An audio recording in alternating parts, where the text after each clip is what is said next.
एक गांव में चंद्रिका और हरिता नाम के दो बहनें रहते हैं। वे दोनों बहनें अनाथ होने पर काम मिले दिन काम करके पेट भरते थे और काम ना मिले दिन भूखे रह के जीवन बिताते थे। उनके किराए घर के पड़ोस में एक दादी रहती है। उस दादी को उसके बेटे और बेटियां सब छोड़ देते हैं, पर फिर भी उनको याद करके उदास रहने के बजाय उसकी जिंदगी बिताने के लिए तरह तरह अचारे रख के बड़े बड़े शॉप्स को और होटल्स को अचार बेचने का व्यापार करती है। एक दिन अचार बेचने वाली दादी के पास एक कस्टमर आकर एक बड़ा ऑर्डर देके ऐसे कहने लगा। दादी जी, आपके सभी अचारों में से चिकन पिकल हाईलाइट है। आपको पता है दादी, मैं आपके फोन नंबर को मेरे फोन में चिकन पिकल दादी कह के सेव किया, इसीलिए मेरा ऑर्डर पूरा चिकन पिकल ही है दादी। ऐसे उसकी खुशी को अचार दादी से बांटता है। तब दादी ऐसे जवाब देने लगी। ठीक है बेटा, ऐसे ही करूंगी, पर मेरी एक छोटी सी सलाह है, तुम बुरा नहीं मानोगे ना? दादी, आप बुजुर्ग हो, आपकी बात मैं बुरा क्यों मानूंगा? कहिए, आप क्या कहना चाहते हो? तब दादी ऐसे जवाब देने लगी। और कुछ नहीं बेटा, चिकन पिकल ज्यादा खाने से बॉडी हीट हो जाएगा। तुम्हारा होटल हो या रेस्टोरेंट, मुझे तो ठीक से नहीं मालूम, उसमें चिकन पिकल के साथ साथ खीरा के टुकड़े भी कस्टमर को दो, उसके लिए ज़्यादा खर्चा नहीं होगा। खीरा रखने से चिकन पिकल से हुई हीट थोड़ा कम होगा।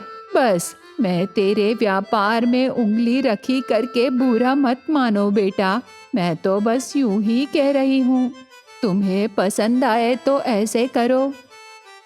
ठीक है दादी जी, इसमें बुरा मानने की क्या बात है? आप अच्छे विषय ही बोले ना। ऐसे कहकर वो व्यक्ति चिकन पिकल के लिए थोड़ा एडवांस देके चला जाता है। इस प्रकार दादी बहुत भरोसे से और ईमानदारी से बेच रहे अचारों के कारण उसका व्यापार बहुत अच्छे से चलने लगा। ऐसे रहते हुए एक दिन मेहनत करके दोनों बहनें चंद्रिका और हरिता घर लौटते समय दादी बुलाकर ऐसे कहने लगी। देखो बेटे, मैं बहुत दिनों से तुम्हारा अभिवादन करना चाही, पर कोई ना कोई काम पड़ रहा था। मैं तुम दोनों को बहुत दिनों से देख रही हूँ। आप दोनों देखने में अच्छे बच्चियाँ लगते हो, पर दूर दूर जाकर काम करने से खतरे रहेंगे ना। आजकल दिन भी ठीक नहीं है। चाहे तो मेरे साथ रहकर तुम दोनों अचार रखना सीख सकते हो, उससे मुझे भी थोड़ी सहायता होगी। ऐसे दादी की बातें सुनकर दोनों बहनों को बहुत खुशी होती है। आप बहुत अच्छी बात बोले दादी, हम काम कहीं भी करें, हमें तो सिर्फ पैसे ही मिलेंगे ना। ऊपर से आपके पास काम करने से आपको भी मदद होगी। हाँ दादी, हमारे अपने कोई भी नहीं है, आपके जैसे हमारी देखभाल करने वाले कोई भी नहीं है दादी। ऐसे दोनों बहनें कहते हैं। उस दिन से दादी के अचार व्यापार में भागीदार हो जाते हैं। पर थोड़ा समय बीतने के बाद अचानक से दादी मर जाने पर फिर से दोनों बहनों की जिंदगियां एक सवाल हो जाती है।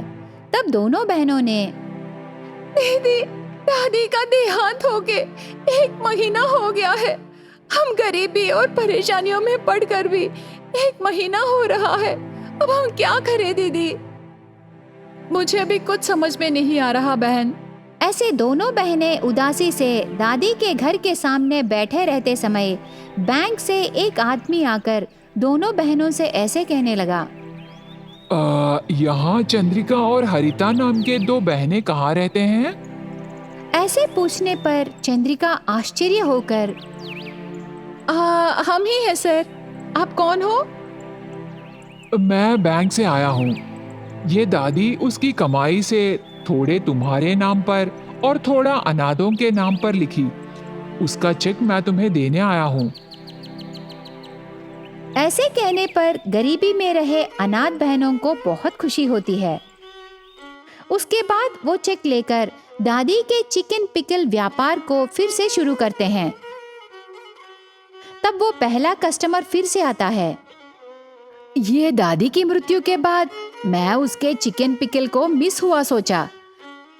पर तुम तो बिल्कुल दादी के हाथ के जैसे ही चिकन पिकल बना रहे हो। आगे से मेरा कॉन्ट्रैक्ट मैं तुम्हें ही दूंगा। ऐसे बात देके एडवांस में पैसे देके चला जाता है। इस प्रकार दादी के वजह से गरीब बहनें चिकन पिकल व्यापार में कामयाब होते हैं।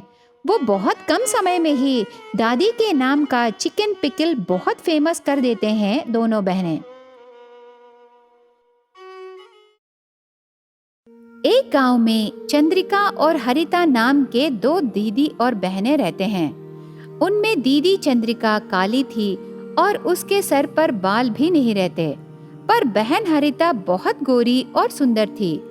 इसीलिए उनकी सौतेली माँ पद्मा को चंद्रिका बिल्कुल पसंद नहीं थी। हर समय उसे डांटती थी। घर का काम उसी से करा के उसे बिना तनख्वाह के काम वाली बना देती है। सुंदर और गोरी रही दूसरी सौतेली बेटी हरिता पद्मा को बहुत पसंद थी। एक दिन थकान महसूस होने पर चंद्रिका थोड़ी देर सोफे के ऊपर बैठ जाती है। इतने में सौतेली माँ पद्मा आकर ऐसे कहने लगी, क्या रे महारानी, घर का पूरा काम छोड़कर आराम से बैठ गई? उठ रे, जाके काम पूरा कर। बैठने से कौन करेगा रे? ऐसे डांटती है। तब चंद्रिका ने, मुझे बॉडी पेन्स हो रहे हैं मौसी, काम करने के लिए हिम्मत नहीं है, इसीलिए मैं बैठ गई। थोड़ी देर बाद मैं पूरे काम खत्म कर दूंगी मौसी। ऐसे चंद्रिका कहती है। वो बात सुन के पद्मा गुस्से से उसकी सौतेली बेटी चंद्रिका से, क्या रे, दिन में 3 बार खाने के लिए कुछ नहीं होता, पर घर का काम करने के लिए दर्द होने लगे? तेरे नाटक बंद कर और जाके काम कर। मैं पास गली को काम से जा रही हूँ, मैं वापस आने तक सारे काम कर। ऐसे जोर से कह के चली जाती है। तब जल रहे बदन और बॉडी पेन्स होने पर भी हिम्मत जोड़ के चंद्रिका सारे काम करती है। इतने में बहन हरिता बाहर से आकर नर्वस हो रही उसकी दीदी को देखकर, दीदी, तुझे कल रात से तबीयत ठीक नहीं है, तो इसके बारे में उस डायन से नहीं बोली क्या? ठहर, मैं जाके बात करूंगी। ऐसे उनकी सौतेली माँ से पूछने जाते समय चंद्रिका बहन को रोककर ऐसे कहने लगी, बहन, नहीं, इसमें मौसी की गलती नहीं है। मौसी घर पर नहीं है, ये मेरा काम ही है ना, इसीलिए मैं कर रही हूँ। ऐसे कह के गुस्से से जा रही बहन को झूठ बोलकर रोक देती है। इस प्रकार उनकी सौतेली माँ दोनों को भले ही फर्क दिखाने पर भी दोनों बहनों को एक दूसरे पर प्यार था। ऐसे दिन बीतते गए।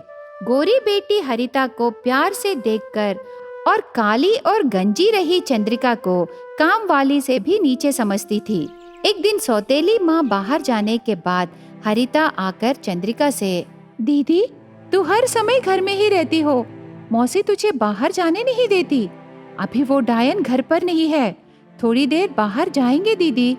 तुझे घर में रह के बोर हो रही होगी ना?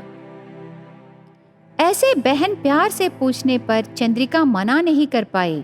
उसके बाद दोनों बहनें एक पार्क को जाते समय रास्ते में एक कुत्ते के पैर को चोट लग के चल नहीं पाती। उसे देखकर चंद्रिका को तरस आकर, बहन देखो, बेचारा कुत्ता, उसे चोट लगा है, चलने में मुश्किल हो रहा होगा। हाँ दीदी, पर हम क्या कर सकते हैं, ये स्ट्रीट डॉग्स है ना, ऐसे ही होते हैं। तब चंद्रिका ने, ऐसे मत बोल बहन, रुक, उसे थोड़ा दवा रख के इलाज करूंगी। ऐसे कह के पास रहे पत्तों से रस निकालकर कुत्ते के पैर को बैंडेज बांधकर उसको इलाज करती है। थोड़ी देर बाद वो कुत्ता धीरे धीरे चलने लगा। कुत्ता दूर जाकर आते समय उसके मुंह से एक माया आईना लेके आती है। उसको इलाज किए चंद्रिका को देती है। तब वो माया आईने में देखने से काली और गंजी रही चंद्रिका गोरी और लंबे काले बालों से बहुत सुंदर बन जाती है। ये सब देखकर हरिता ने, दीदी, ये सपना है या सच? मुझे यकीन नहीं हो रहा। ये माया आईने में देखने पर तू गोरी और सुंदर बदल गई। हाँ बहन, ये सब इस कुत्ते की वजह से ही है। ऐसे खुश होकर उस कुत्ते को कृतज्ञताएं कहने के लिए देखने पर वो कुत्ता वहाँ दिखाई नहीं देता। उसके बाद वो माया आईना लेके दोनों बहनें घर जाकर उसकी सौतेली माँ को पूरा विषय बता के बहुत खुश होते हैं। आधी रात को सौतेली माँ उसके कमरे में बैठकर वो माया आईने में मैं भी देखने से और सुंदर बन जाऊंगी ना, ऐसे सोचकर चुपके से बहनों के कमरे से माया आईना लाकर उसमें देखती है। तब तुरंत वो काले रंग में बदलकर उसके बाल पूरे गायब हो जाते हैं। तब उसकी बदसूरत चेहरे को देखकर सौतेली माँ जोर जोर से रोने लगी।